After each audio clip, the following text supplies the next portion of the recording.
Hi, everybody. Welcome back to the Human Challenge, where we explore all of the human challenges in today's world, the challenges of being human, and how we can challenge ourselves to be more human for the greater good. This episode today is brought to you in partnership with the Migration Technology Monitor on a mission to monitor surveillance technologies, automation, and the use of AI to screen, track, and make decisions about people on the move. Today, we're joined by Judith Cabrera, co-director of the Borderline Crisis Center, a shelter for migrant women and kids at the U.S.-Mexico border. Welcome to the show, Judith. Thank you very much, Vanessa. Thank you for the invitation. No, of course. I'm so happy you're here. I had the opportunity to learn a little bit of what you do from Petra, and our viewers will remember Petra on a previous episode talking about her book, The Walls Have Eyes. And I really excited to share the work that you do, why you guys do it, why it's important. In particular, this connection to technology. And so I hoped you could take a moment and just kind of introduce us to Borderline Crisis Center, what you do, and maybe the story, how it came about. Okay, so Borderline Crisis Center right now is a shelter exclusive for women and children. Some of them are migrating from the South, trying to reach the United States to request asylum, most of them. And some of them are deported from the United States, and they are deported through the Tijuana border. So we receive them. And some others came to Tijuana for some reason, maybe trying to request asylum, and they will stay here. So it's a complex focal point of movement in every direction. My partner, Daniel Ruiz, he is the founder of Borderline Crisis Center. He's a deported man himself, and he's very in touch with the needs of the population. He opened a call center, and he provided a space for deported people to, as soon as they cross the border, be able to contact their families, tell them where they are, etc., through email or phone. So that was like our first service that we offered the community. And eventually it grew into managing donations, giving food. And then he suffered extortion from the organized crime, and he refused to pay. So they set up a fire in the location.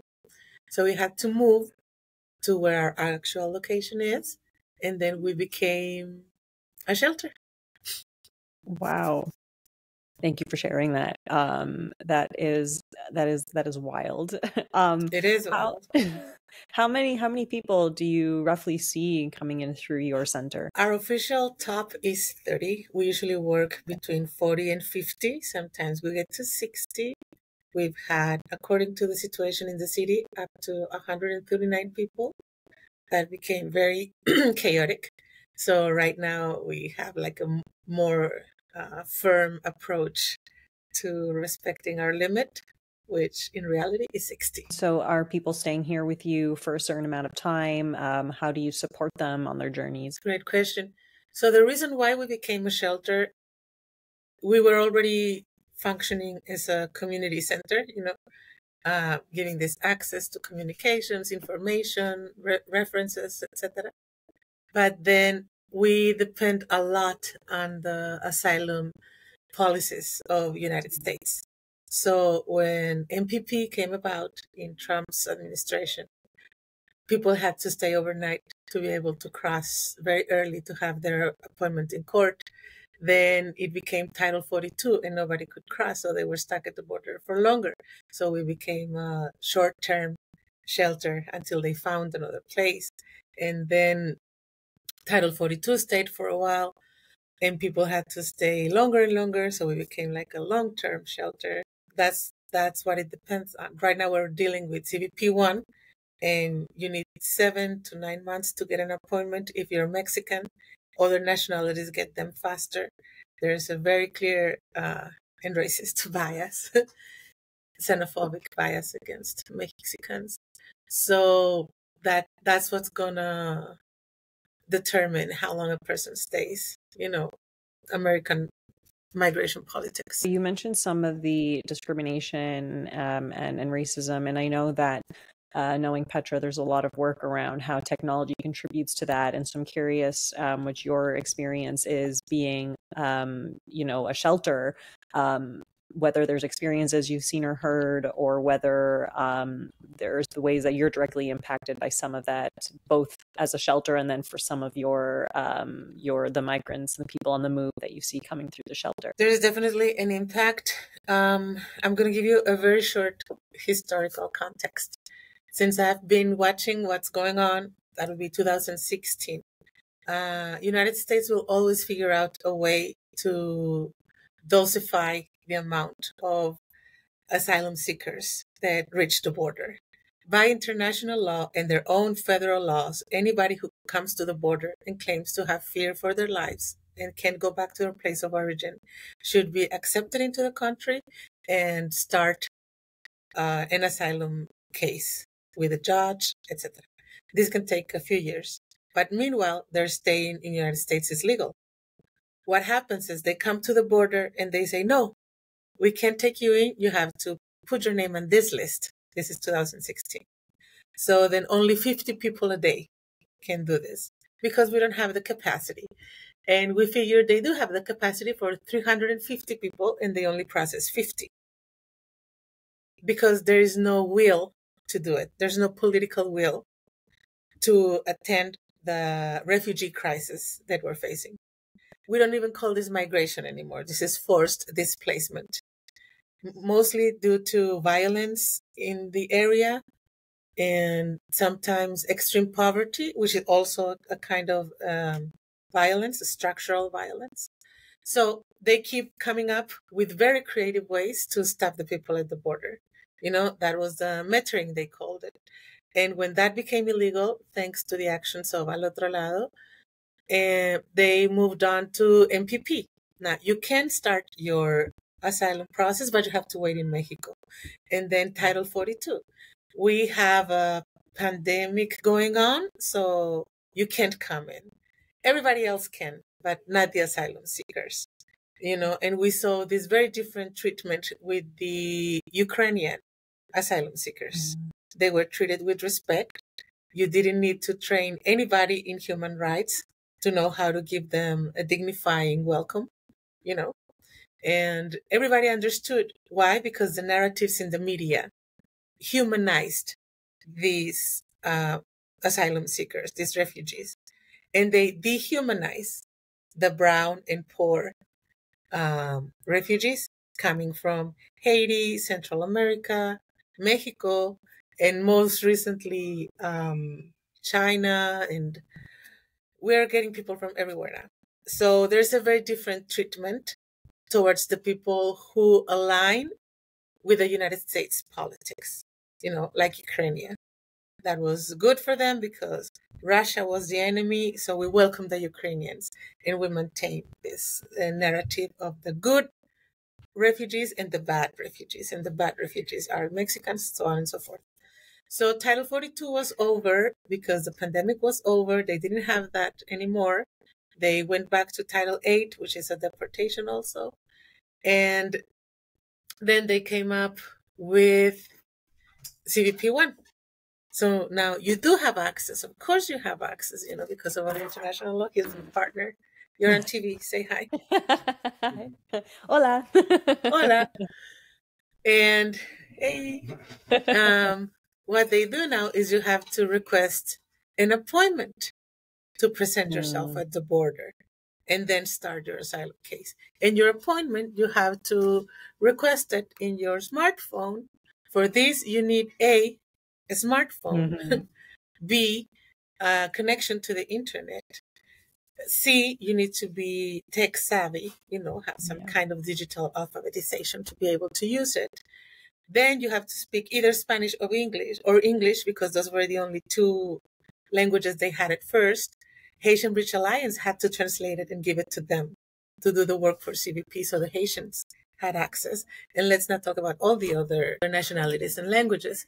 So what they're doing now is they are actually violating human rights by denying asylum seekers their right to request asylum at the border, but they're doing it through technology. So this is the new era of digitalization of the border.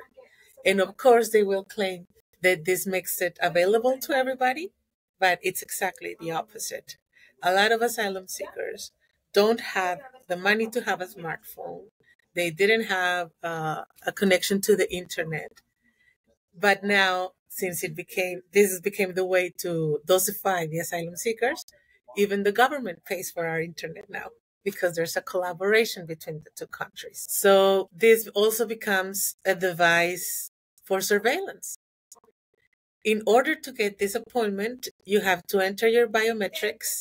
You send a picture of yourself and your family, whoever's entering, all your information.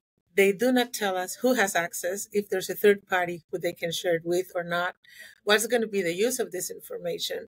And of course, even if they did, everybody would accept their terms of privacy because that's the only way to get the appointment. So it's pretty abusive, if you ask me. And since we're at the surveillance stage, once this activist, Nicole Ramos from Al Otro Lado, she did make a statement that we were all under surveillance. You know, of course, migration being such a delicate subject right now. So our work with Tech Monitor and with other organizations in Mexico like R3D, Uridox, Tela, Uwasi. We have a lot of collaborators right now working in the digital security aspect of it because we realize we are vulnerable to it.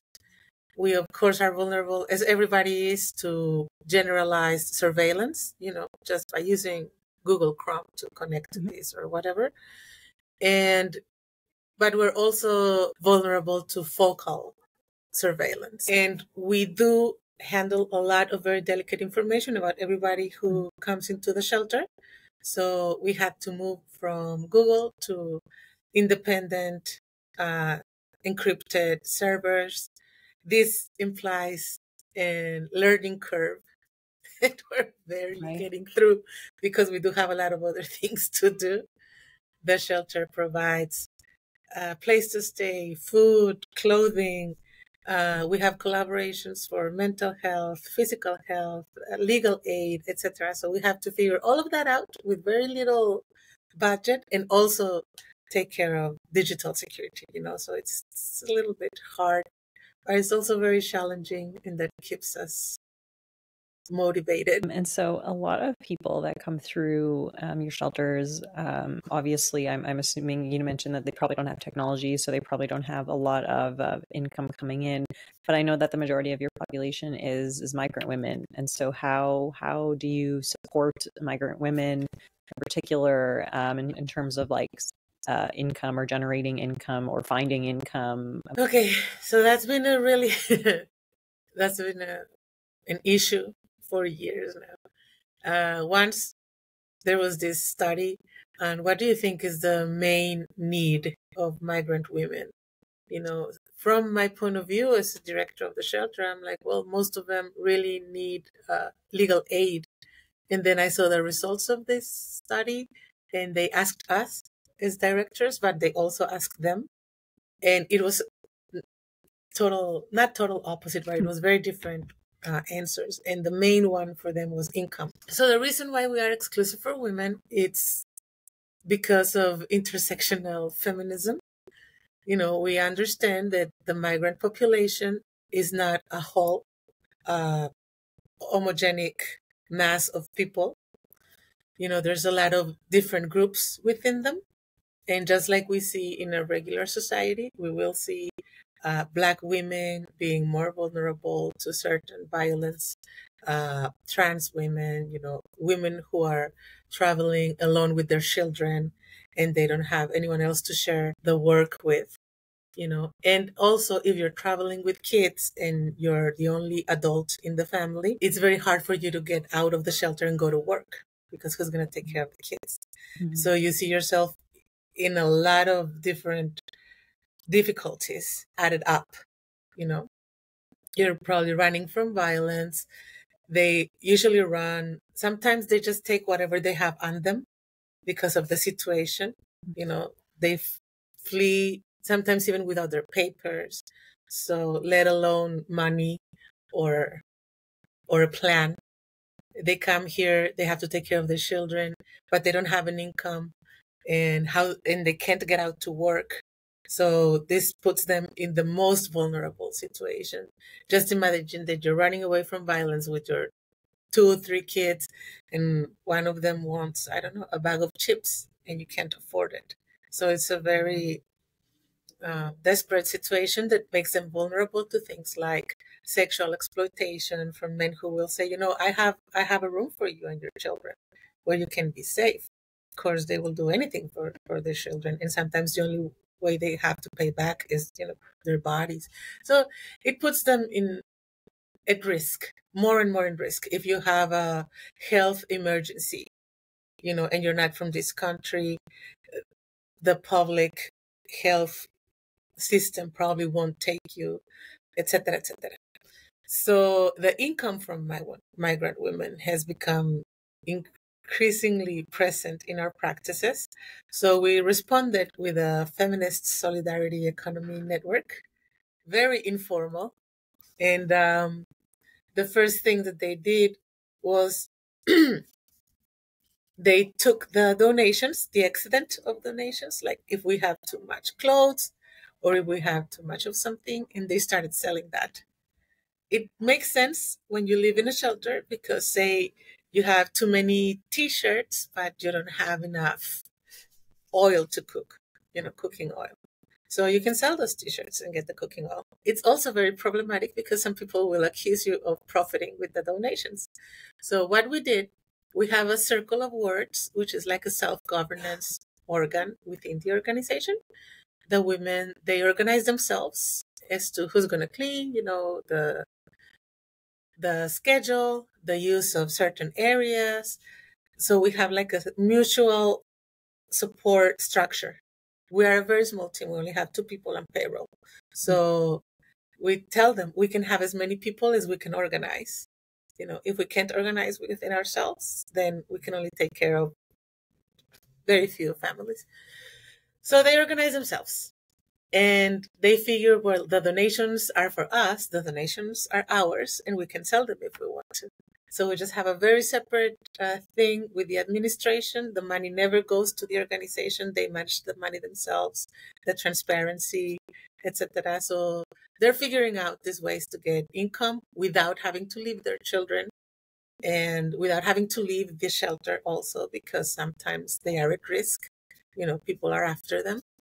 And I think it's working pretty well. And we also want to expand it to informal jobs. The ideal would be to have formal jobs with labor rights and everything, but it's very hard for them to get it because they don't have the proper documentation, especially if they are foreign to Mexico. So a network of informal jobs that would allow them to get money quicker, and also most of them want to leave. They don't want to make a career here. So I think that's going to work beautifully. And that's what we're trying to do, just have them have an income so they can have a more dignifying stay while they're here and pay for whatever expenses come up, which there's always expenses coming up when you have kids. What are some of the roadblocks or challenges to you being able to provide that through your feminist solidarity economy network? Is it like you just need more funding or more partners, or are there any other challenges there that are slowing down you being able to offer that fully? Well, definitely more partners. I think a lot of people don't understand what we're doing. Like the people who would say, oh, you're profiting from the donations, and it also can be seen as exploitation, like you're making them sell your donations, and like as if I've heard this from other places, so there's a stigma there. I don't think people understand what it's like to not have any money and how that limits your options for absolutely everything, and how heartbreaking it can be to deny your kids of something very simple like a candy bar or whatever. Like it gets to you emotionally, psychologically, and when you feel the support of your network, it gives you a lot more motivation, to stay like with a good emotional health. to stay motivated to go on, and so on and so forth. So I think we need more understanding. We do need more partners, less judging, more solidarity. We don't have a perfect answer. We're trying to figure it out. And definitely funding would be great, because things like administration, or transportation, if they want to sell their stuff somewhere else. Or we had a woman once from Oaxaca. She was making her own mole, which is a sauce that takes like 12 hours to make. Yeah. And she was doing it from scratch and selling it at a very good price. But then she needs to have the ingredients. So we do need a little investment for that. And she also needs to have a way to sell them. So everything needs money to move. So funding would be great. And I like a lot of collaborations also as to, maybe you can volunteer and help us find places where they can work, or help us, manage the calls and the emails and the stuff that comes with it. That would help a lot. Right. And are there any particular stories or experiences? Obviously, I imagine every person that comes through will have their own story, their own experiences, their own journeys. Are there any that maybe speak to you and speak to some of the other challenges, or even things that maybe are overlooked or not really talked about when we talk about the issues and impacts of technology on people on the move? Yeah, well, there's a lot of stories that stay with you when you're in this job, particularly with technology.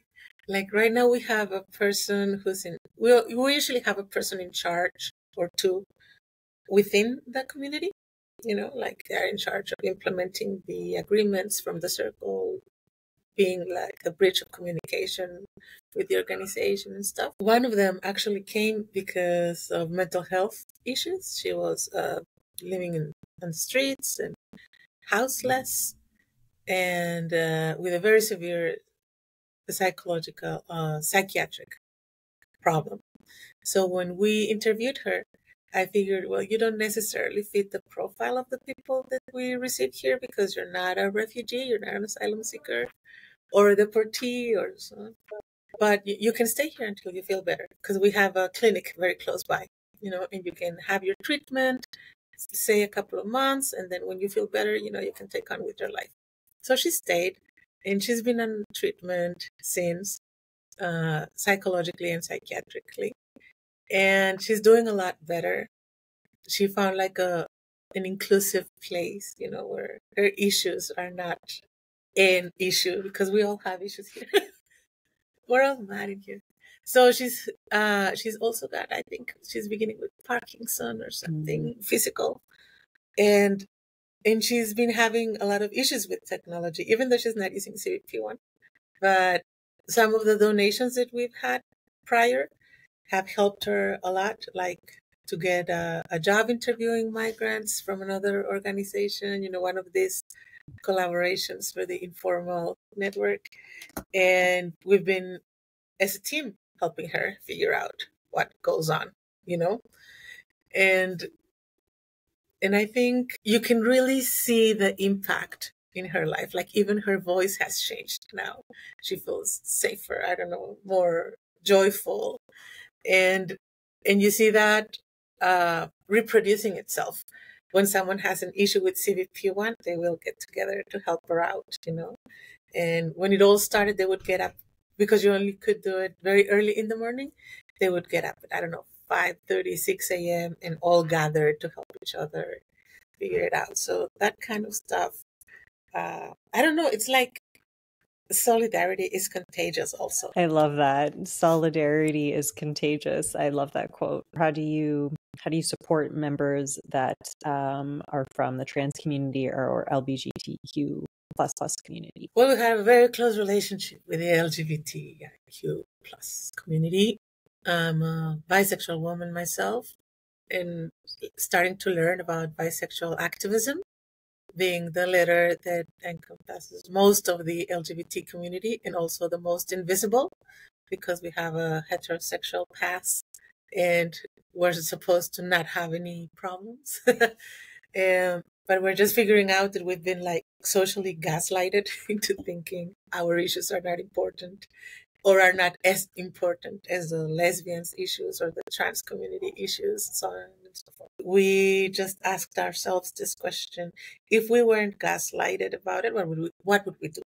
What would we say? Also has a point of intersection with migration, because when we figure out how many lesbian women have come through the shelter, how many trans women, how many trans men, and we don't have a number for bisexual women because they usually won't identify themselves as such, and there's a lot of fear of being rejected and discriminated against if you present yourself as a lesbian or a bisexual woman. So we are a very inclusive space. We do receive lesbian families and bisexual parents. The thing is, there are other LGBTQ shelters in the city since 2018.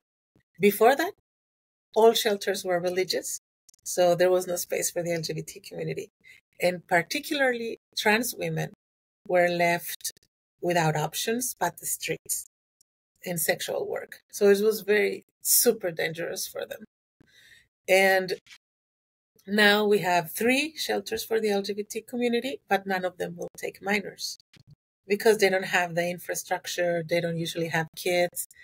And let's not talk about when the minors are part of the LGBT community.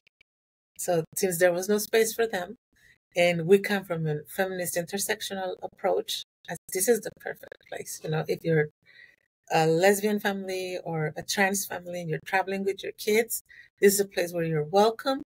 And we welcome trans women. We welcome trans men also. And we've had cases of trans men traveling with their kids. This is especially heartbreaking, to be honest, because every time we have a trans man, I think their stories are some of the most violent that we come across. Like Angel was his name. He was traveling with his kid, and the way he got pregnant was a corrective rape. It was a group of people telling him, this is so you don't forget that you're a woman. And that's how he got pregnant, ended up having these kids, also living on the streets, using like hard substances. And it was like a real complex case. And we were able to provide a place while she was here. Then he decided to go back to his family. And we had another case, Alex. And when he first got here, the girls told him, like, no, you can't say that you're a man because they're going to kick you out. Because they didn't know, inclusive. And so he was presenting himself as a very masculine lesbian woman. And then I heard about this. And we talked with everybody, in the circle. Like, of course, he can say he's a man. This is the only kind of man that we take in here, trans men. And he was forced to present himself as a woman in a Catholic shelter in Mexico City. So, and he had been through a lot, also corrective rapes. He was tortured. His arm was fractured. And then when he went to the hospital, the attention was horrible because of discrimination also.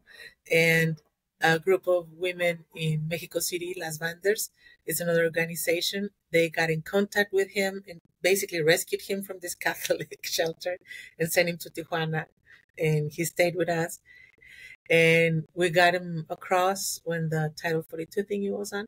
He's now living in the United States. Thank you so much for sharing those stories. It's really just incredible to me, to be on the other side and to hear all these stories. And there's just so much that I don't know, so much to just bring awareness to. And so I'm really grateful for these conversations. Just to close, is there anything else that you would say to someone like myself or to any of us that are listening about how we can support or how we can stay more aware about some of these challenges and issues, and why it's important to be aware of these experiences and the issues surrounding the forced displacement at this point, as you're calling it? Yeah. This is going to be hard on everybody. There's a refugee crisis going on globally. It's hard to have a clear dimension of the problem. I can talk more about our region, but we see this happening everywhere in Europe, even further south, discrimination against people from Venezuela going on in Colombia. So it's really hard. And the response of the state or the states has been an increased militarization of the borders, and particularly in Mexico, of all the journey, that they have to go through. There's an ongoing digitalization of the borders also, so they're going to continue violating rights and keeping people from reaching a safe place through technology. And militarization and technology are usually hand in hand, and they are the ones with the most budget. And it's getting really dangerous for migrant people and also for human rights defenders. In Mexico is like one of the most dangerous places in the world to be an activist. And we've already had some issues with the National Guard. We are working on a public blog of human rights violations. This is going to put us even more at risk. So there's a lot of things to be aware of because of what's going on and because of what's going to happen, which is going to get a lot worse. Meanwhile, conflict within the countries is getting worse also. In Mexico, we have the war against drugs that has generated so much violence right now. We're in the middle of a civil war that is unofficial, unrecognized. And I think there's a lot of things to fear. And I strongly oppose living in fear. We really need to take care of each other and build strong networks for protection. We don't do any, when we're denouncing something, we never do it alone. We always do it with 5 or however many organizations we can. So we are all at risk. Keep an eye on that. And also, the way migration is growing, it's very likely that because of climate change, where a lot of us are going to have to move, the social environment is going to change a lot. So whatever rights we can get, whatever dignity we can get for migrant people, very likely we will be using that for ourselves, So the militarization of the border, the surveillance is forcing us to look deeper into digital security issues. These all require funds, because what we're doing with Tech Monitor, for example, is a wonderful project. We're having an information kiosk outside of the shelter. We are strategically located 3 minutes away from the border. So what we're going to do with this kiosk is give people the proper information as soon as they try to reach the border and can't, give them help with the CBP1, but we're also going to have security cameras with audio. So it's a little bit of counter surveillance. And with this, we're going to be able to monitor human rights violations by the Mexican authorities, at least in the plaza that is around us, which is a very heavily transit for migrant people. So we are responding, and we know that they're not going to like it. And so we need to keep making our networks stronger, so they know that they're not only messing with us as one organization, but with us as a broader population who is defending and protecting each other. Well, thank you so much, Judith, for coming on the show and for sharing all of this. How can we stay in touch with the work you do? How can we donate and support? We have a PayPal link. We are on Facebook and Instagram as Borderline Crisis Center. Amazing. So we'll share all those links in the description at the end of the show. Thank you so much, Judith, for being here. Thank you for having us.